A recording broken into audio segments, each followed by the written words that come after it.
En çok salonda vakit geçiren kediciğimin adı Avcı. Avcı kedi. Tatlı bir kedi. Kedilere Kızılderili gibi isim vermeyi seviyorum. Evet, boynumun borcu. Bunu okumak. Neden?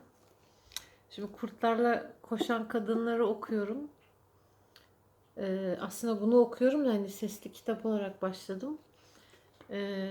O kadar birbirini tamamlıyor ki ve ikisi de o kadar psikolojiyle ilgili ki tabii kurtlarla koşan kadınlarda zaten bu bir psikoloji kitabı diyor. Bunda demiyor, hani bunda şaman öğretmenler var. Lynn Andrews, Sisterhood of Seven Shields'te Shields'e üye. İçsel gücü uyandırmakla ilgili, içsel ateşi uyandırmakla ilgili.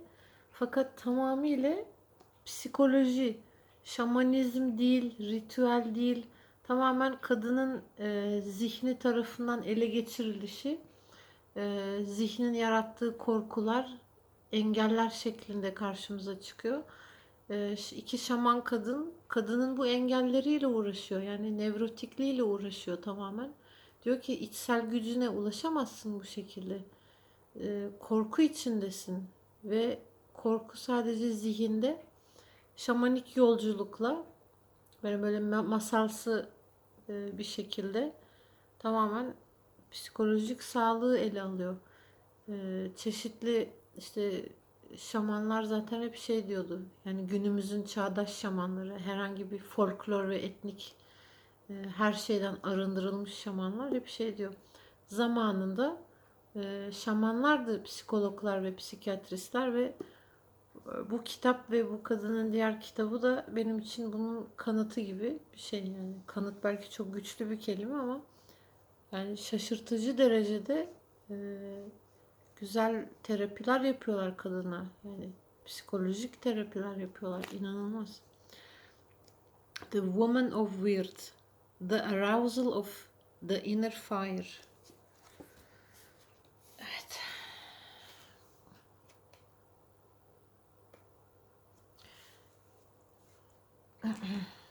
Maalesef İngilizce. Have you ever wondered what you are doing on this earth? Why you are alive? It is important to understand the value of realizing your dream in life. You have the ability to manifest what you need and want, and this is done without manipulating or hurting anyone around you. It is a magical path, and for magic to happen in your life, you must first believe in magic.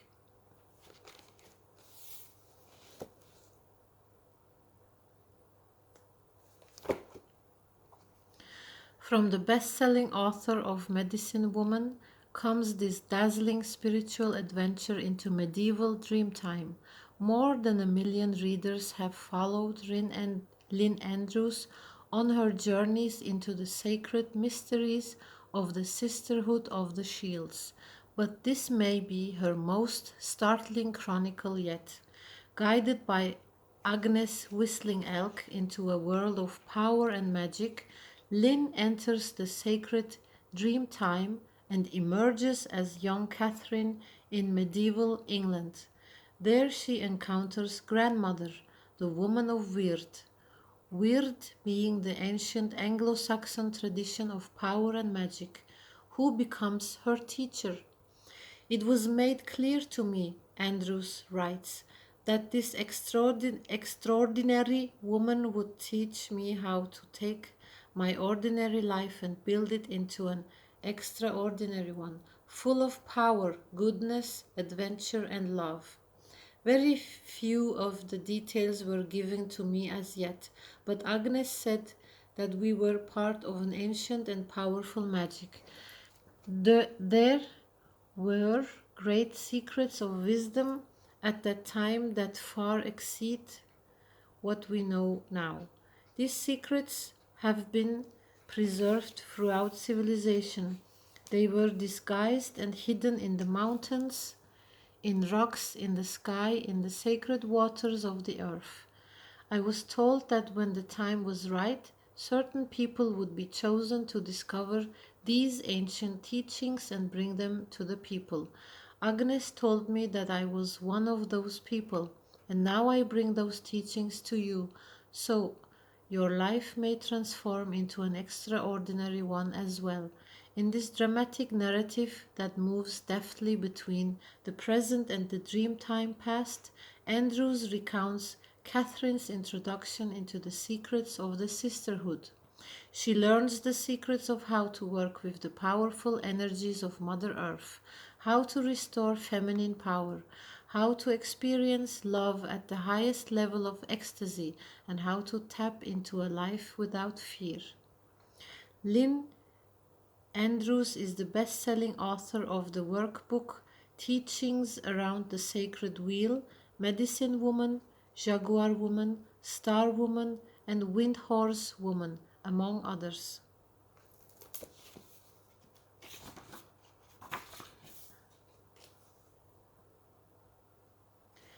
The Woman of Wyrrd, the arousal of the inner fire. For my mother, Rosalind Staples, who is teaching me to remember. Breaking the silence that turns around, the double edge of seeing, I have called you into the night moon, because we have come to learn the end of waiting.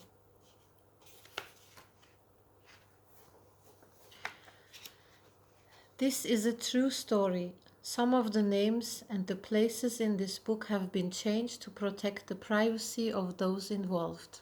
Preface. Have you ever wondered what you are doing on this earth, why you are alive, and what meaning there is to the pain that we all experience? When I was in Nepal and Tibet in the spring of 1988, I asked these questions of my teacher, Agnes Whistling Elk. We were sitting on top of a mountain in the foothills of the Annapurna Himal. Agnes chuckled a little at my questions. She pointed her knobby brown finger at the face of Annapurna, whose crown was obscured with fluffy white clouds. We're like the mountain, she said. The extent of her power and beauty is hidden from view. At the top she is lost in a dream. Before we are born onto this earth walk, we wait for a great blessing, our chance to be born onto earth. We know that we come here to be enlightened. When we are born, the dream begins. Like the cloud hiding the mountaintop, the dream obscures our true vision. We must gather a strong wind to blow away the clouds.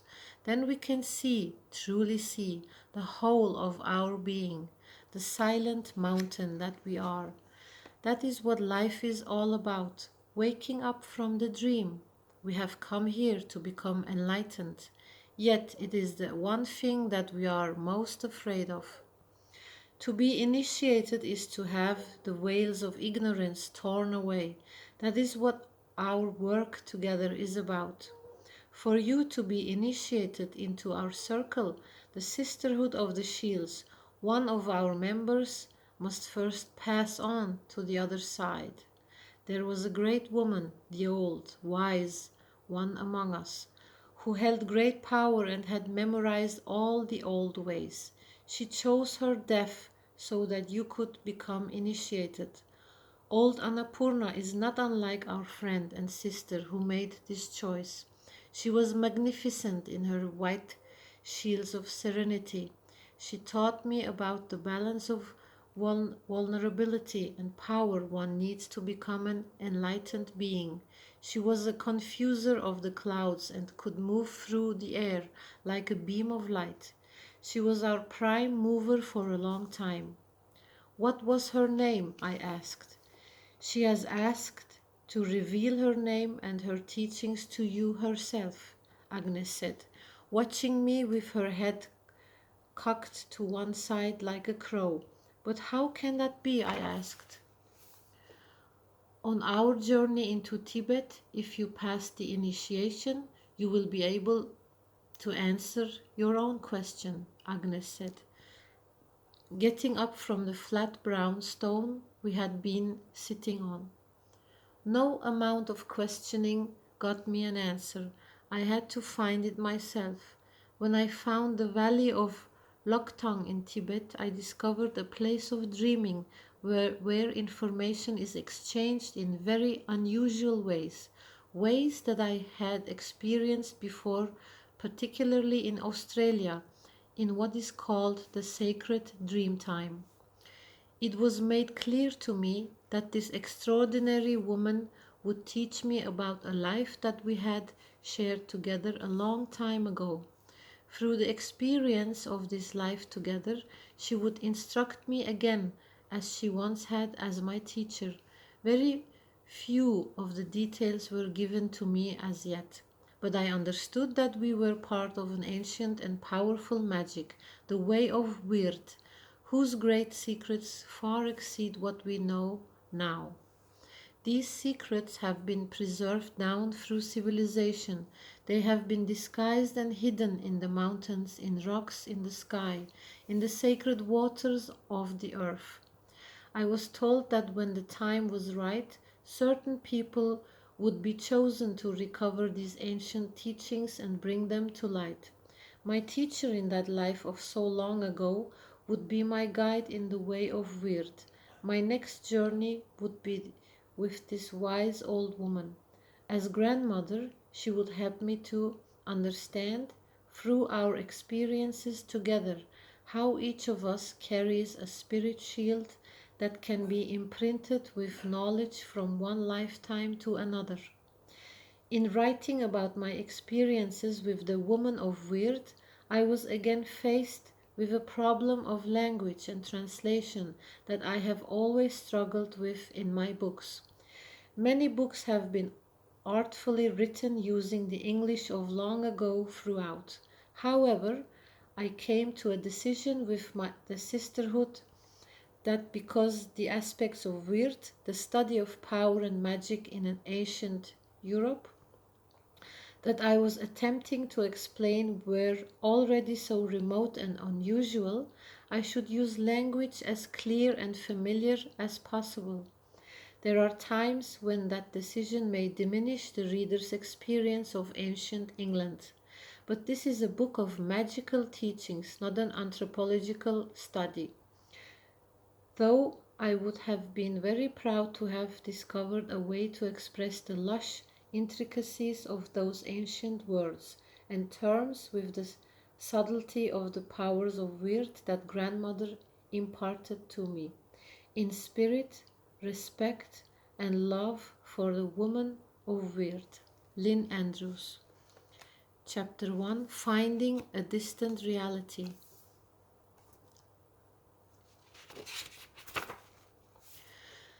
Look for nothing to take us out of here. Ramshackle, a word that divinely chains us to earth. Ramshackle, wind ramshackle, fire, ramshackle house of our bodies, like a lizard hiding under the blue tint of English holy, as if the red berries will sustain us all the way home. There is a secret core in all of us, Agnes Whistling Elk said as she watched me fidget under her steady gaze.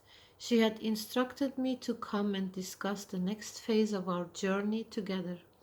Why do I feel this sense of longing, as if I were trying to find my way home? I asked her. Agnes, Ruby Plenty Chief's, Ruby's apprentice July, a young Cree girl, and I were sitting around a simple wooden table in Agnes's one-roomed cabin in the far north of Manitoba, Canada. It was an early evening in spring, and the scent of young grass and pine was in the air. July stoked the fire in the old iron stove and brought each of us a cup of mint leaf tea as we talked. Your evolution as an apprentice is like giving birth to a child. The longing you feel is the longing every woman feels for the unborn, whether the unborn is a state of enlightenment, a life in the form of a baby, or a work of art, Agnes said, as she sipped her tea and sniffed the fragrant, minty steam rising from the liquid. Her long grey braids rested on her red and black Pendleton shirt. This experience, this far memory that is in you, my daughter, is more than longing. It is part of the core of your existence as a human being, Agnes said. It is different from your other journeys. Its source is in another hoop of existence from your past. It comes from what you might call your spirit history, but you will come to know of its form in the future. I don't fully understand what you mean, but I do know that something has been changing me even before it has taken form as a reality in my mind, I said. This spirit birth will change you forever, Agnes said. Ruby pinched my arm and giggled. Lynn, you should be used to changes by now. You've changed a lot since we met you. Thank the Great Spirit for little favors, Ruby said. She cupped her knobby fingers over the imaginary little favors on the table and winked at me.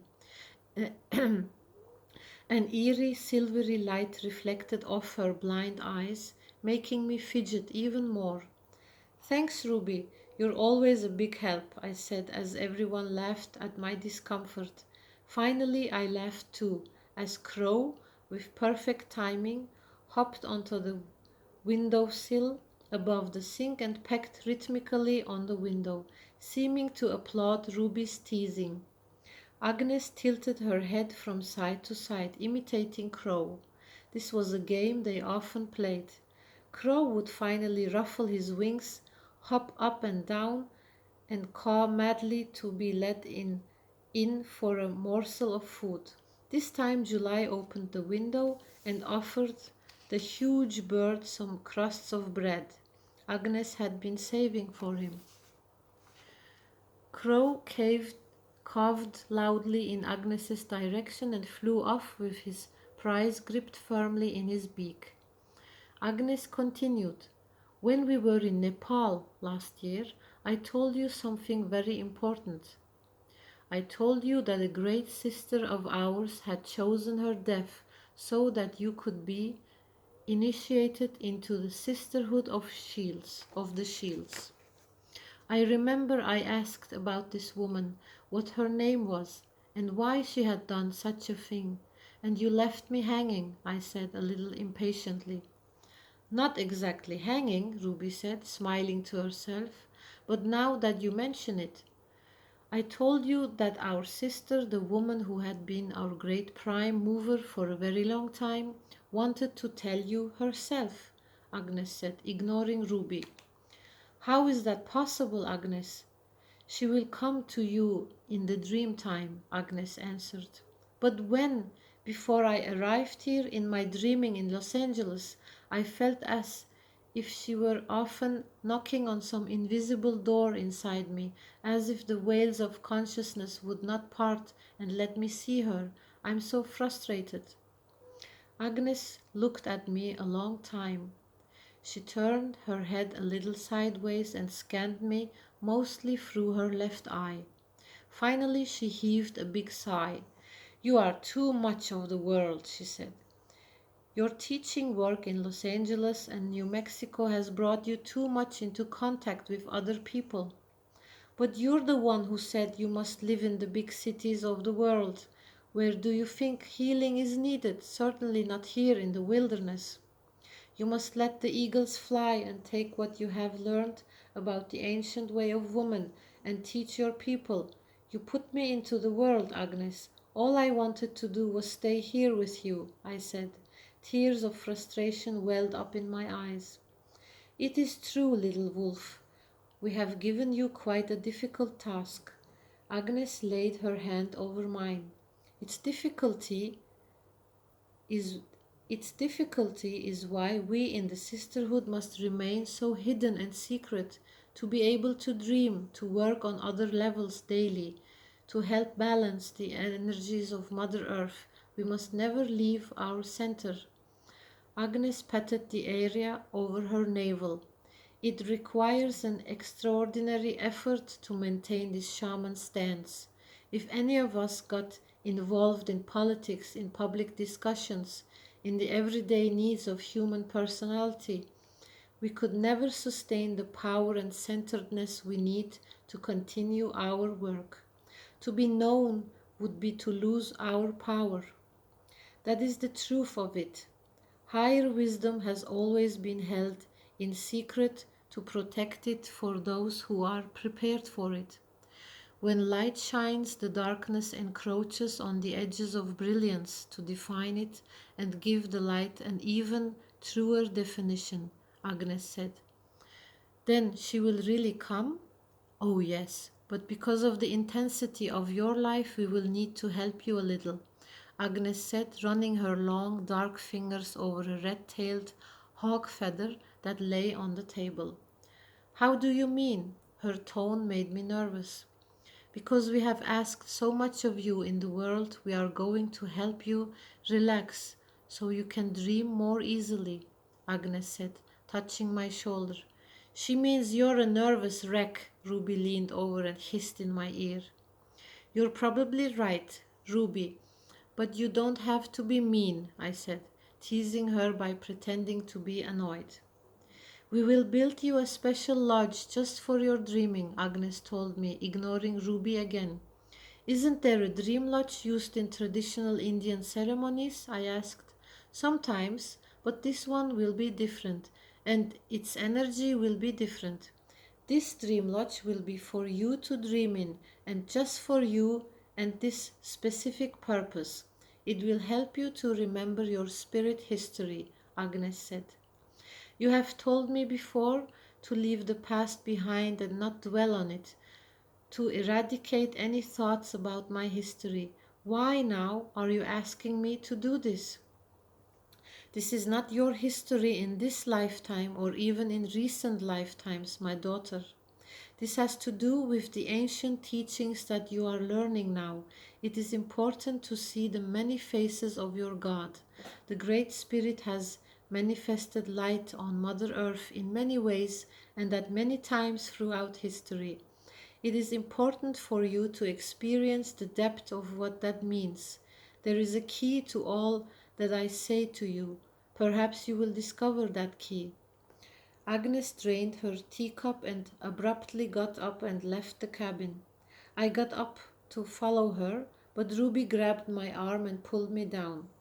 A gust of cold night air filled the cabin as the old plank door scraped across the floor and shut noisily.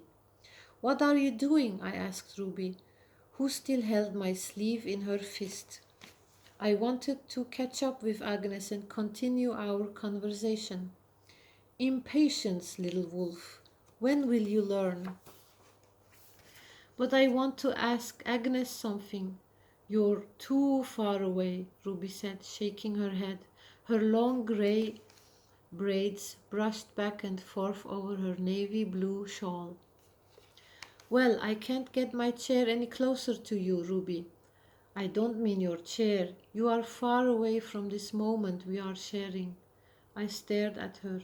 The light from the gas lantern flickered across the deep creases in her dark brown skin. Her opaque eyes narrowed as she explored a world unknown to me and my normal vision. I'm sorry, Ruby. I didn't know that you wanted to speak to me. What you are looking for is all around you in this room, Ruby said, making an expansive gesture with her right arm, taking the entire interior of the cabin. I looked around us and shrugged my shoulders. I don't understand, and besides, I didn't know I was looking for anything. Oh, really? I suppose you've been coming here all these years just for fun. I didn't realize you meant that. What's that? Ruby asked. Well, truth, I guess. Truth, you guess. Well, that's not bad for starters, I suppose. Truth is everywhere around you. It cannot leave your presence, but you can choose to leave truth. How can both be true?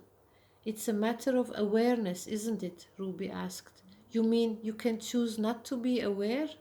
Yes, your next exploration is a journey of the soul. You could miss everything by stepping out of your essential awareness into fear and confusion, Ruby said, tapping her fingers softly on the table. But how can I help being afraid sometimes? You can live more fully in your heart. Love is the bridge you have built with faith. Now you must have the trust to walk across the abyss of a vast darkness. That bridges love, and it forms the connection between your body and your spirit, Ruby said, letting go of my sleeve. What can I do? I still feel helpless, I said as I sat down again. That is good, Ruby smiled at me. Why is it good to feel helpless? Because when you journey out of the ego lodge, you drop away from your worn everyday path into a helpless state. You become humble. You look around with frightened eyes and you pray to the Great Spirit. That is a beginning. In your prayer, you will find beauty. Ruby, what does beauty have to do with humility? I asked. They both throw you back onto yourself. Everything you experience on this earth walk is part of a great mirror. Every experience makes you see yourself in a different way. Humbleness is just another mirror. Like beauty, it is an experience that puts you in touch with the Great Spirit. When you are humble, you are no longer far away. You become present and you do your ceremony or you pray to the Great Spirit for help. Ruby pressed the back of my hand with her fingers. They felt calloused and strong. She faced me, raising her eyebrows, and said nothing more. I started to speak, but I realized I had nothing else to say. She was right. I was feeling very humble and quiet inside. There was no more need to talk. July and Ruby put on their parkas, gave me a hug, and left the cabin very silently. As they were leaving, Agnes slipped in quietly and smiling, first at Ruby and July leaving and then at me. Everything seemed to be understood. We were all tired. It was time to offer our prayers and go to sleep. The next morning, I could hardly wake up.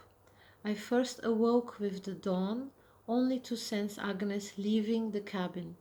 I couldn't seem to move. I thought I must be exhausted from traveling, and I fell back into a dreamless sleep. At 11 o'clock, I woke again with a start. Agnes walked into the one room of the cabin, shuffling her feet noisily on the plank floor and bringing with her a smell of willow branches and spring sap. Little wolf, all curled up, are you ready to see your dream lodge? Agnes asked as she flung her parka over a nail on the wall and began setting out biscuits and tea. Sure, I said, excited but not awake enough to say much else. How are you feeling? Agnes asked me as we sat across from each other over lunch. Warm beacons of sunlight shone through the windows and reflected off the bundles of herbs, the drums, feathers, and rattles hanging from the rafters. A little apprehensive, I replied. Agnes raised her eyebrows at me and pursed her lips thoughtfully. We can't change this world through war, she said, spooning honey onto her biscuit. It is time to celebrate and make our own ceremonies by dancing and singing and learning to live our dreams. But first we must know how to dream. I nodded my head and sipped my tea. What is the first step to dreaming? Agnes asked. I thought back to our time in Australia with Genevieve, and the sacred dream time. An ability to visualize. Visualization is essential, but what is behind being able to visualize? Being able to believe in your imagination, I replied. Being able to believe in your imagination. That's right, but remember that believing is a tricky concept. A belief structure not only limits your imagining,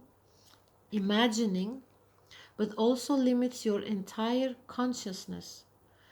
Would a better word be trusting? I asked. Yes, trusting what comes is part of loving. It is your trust that builds the bridge between this physical dream we live in and the dream of your spirit. In a sense, that is what love is made of, the totality of mind and soul. The bridge or connection then is trust. When you found Windhorse, your spirit man, he came to you on a beam of trust. It was not your imagination that created him, but it was your imagination that found him and allowed him to ride across that beam of light into your heart. You never doubted his being, and so you never limited his existence. I was silent for several moments, letting her words sink in. I understand, Agnes, but what Ruby said last night was true. What did she say? She talked to me about being far away and too much in the world. She's right, Agnes said, nodding her head, but you have the ability to dream, and it will not take you long to come home. Are you sure? Well, let's go down by the creek and see. Agnes grabbed her shawl and threw me my parka. We walked down the winding path through the poplars to the mossy creek banks. The sunlight was warm, but there was still an undercurrent of cool northern air that made me thankful for my parka. We found the two flat teaching rocks that we have been sitting on for so many years. I touched the grey, smooth stone lovingly with my fingers and stroked the dead leaves and sand off her surface. I sat down next to Agnes. For several minutes we sat quietly, just relaxing and watching the narrow stream in front of us. Dead Man's Creek, full this time of year, rushed by us. The sunlight reflected in rainbow prisms off the water, as if quartz crystals were embedded in the brown sand beneath the surface. The flow of water has always mesmerized me. I sat there, immediately transfixed by its movement, which contrasted with the stillness inside me. Let yourself float, Black Wolf. Let yourself float with the river, Agnes said as she began to sing softly in Cree. A long time went by, and then Agnes began to speak. The flow of the water empties me of myself. I sit here in spirit, waiting for the world and my people to stop fighting. In anger and war, there is only hardness. People and the world become solid, and they forget the river. They forget how to flow. To find the river of your spirit is to find freedom. There is no need to come up against anyone. When you become rigid in the world, then the world has no more need of you, and your spirit slowly drains away like blood spilled onto sand. Just float with the water and let the Great Spirit flow with you, Agnes said. I feel an emptiness, Agnes, whenever I sit here by the creek. That emptiness is a prayer. You are making a place for the Great Spirit to live inside you. It's the movement of the water, isn't it, Agnes? It's the movement of the physical into spirit. If you need to explain this feeling, my daughter, perhaps it is best just to call it an opening that allows something still unknown to happen. After several minutes had passed and I felt clear and relaxed, Agnes nodded her head toward the stand of willows upstream. Come, let's explore your dream lodge.